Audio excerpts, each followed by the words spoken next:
Siguro karamihan sa inyo ay marunong na mag-check ng error code gamit ang remote control. Panasonic ang brand. So sa mga hindi pa nakakaalam, ituturo ko sa inyo mga men at kung ano ang mga posibleng sira. Ngayon, kung wala kayong panundot, pwede kayo yung hikaw or yung ballpen kasi medyo alanganin sa ballpen na hindi papasok sa pinakalobe. Padible pwede. Ngayon, pinutin mo lang yung check sa baba. Yung remote kasi Sky Series kasi yan, kaya iba yung design ng remote. Pero pag yung ibang remote, pindutin mo lang yung check, long press mo lang hanggang sa may lalabas na dalawang guhit. Tapos pindutin mo lang yung up and down na timer button sa baba. Unahin mo muna yung 8x800. Tapos pataas ka na po dyan rin pababa. Hanggang sa may tutunog siya. Ganito yan.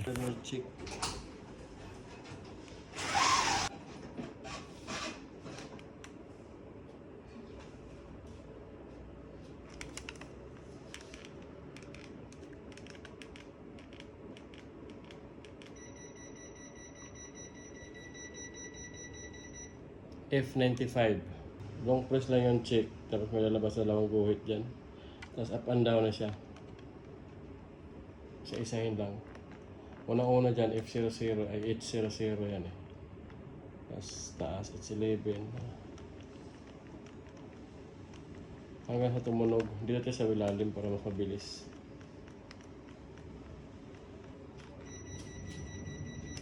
Diba? F95.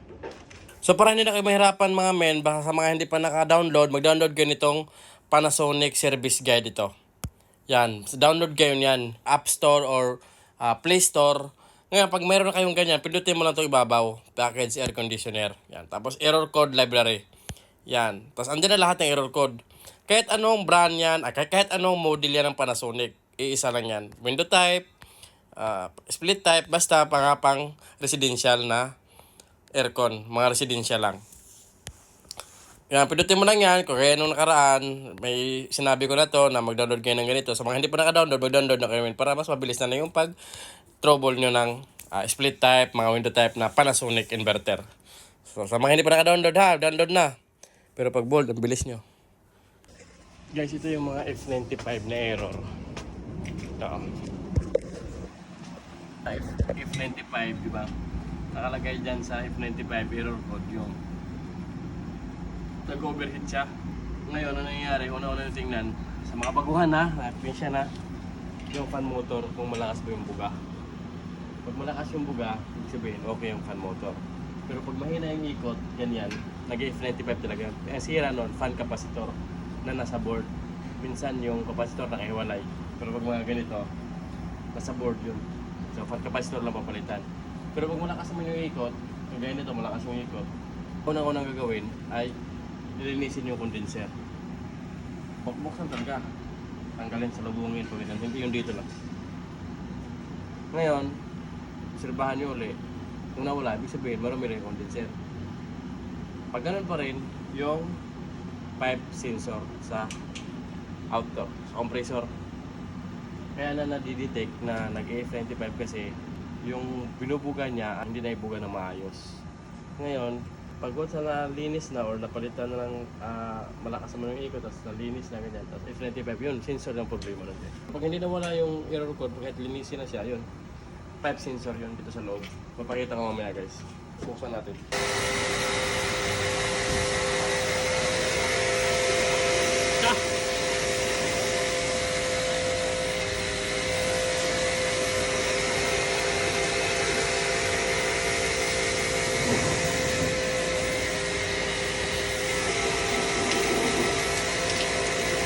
Pogo din ah.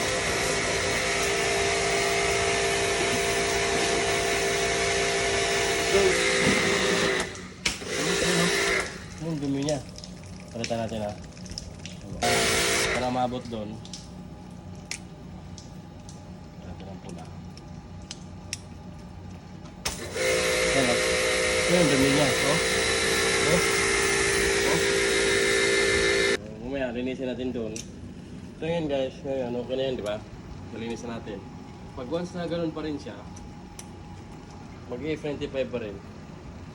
Yung sensor ang papalitan nyo. Ito. Yan, yung nasa compressor na sensor. Yan lang, isa ito. Ang peraso na to. Kasi pag nag-F95, pag hindi na maibuga yung init ng compressor, mahina yung fan, di ba? O kaya hindi siya makakahigop, hindi na maibuga lahat ng init kasi marumi na. Or mahina yung ikot ng fan pag sira yung kapasitor. Yung init ng compressor, madidetect niya agad. Kaya nag-F95. Pero, ang F95, pag nireset mo yung breaker, off mo. Tapos, iangat uli. Pag on mo ng indoor, mawawala yung error na yon. Hindi na siya nag-timer. Pero, mga ilang araw, ilang days, ilang ano na naman, minsan, oras lang yan. Ganyan. Babalik at babalik pa rin yan sa F95. Kailangan, linisin mo mabuti yung outdoor. Kailangan walang open na talaga siya, malinis. Tapos, yung fan motor naman, pag good yung ikot ng fan motor, wala problema yun. No, sige, yeah. Yun lang, pag masyadong marumi, linisin lang. Tapos pag ganun pa rin, yun, ito. So yun lang guys, wag lang yung ano, marumi lang tapos lalagyan ng freon. Aray ko. Charging ba? Tira. Boy, karga. Tira o kahon.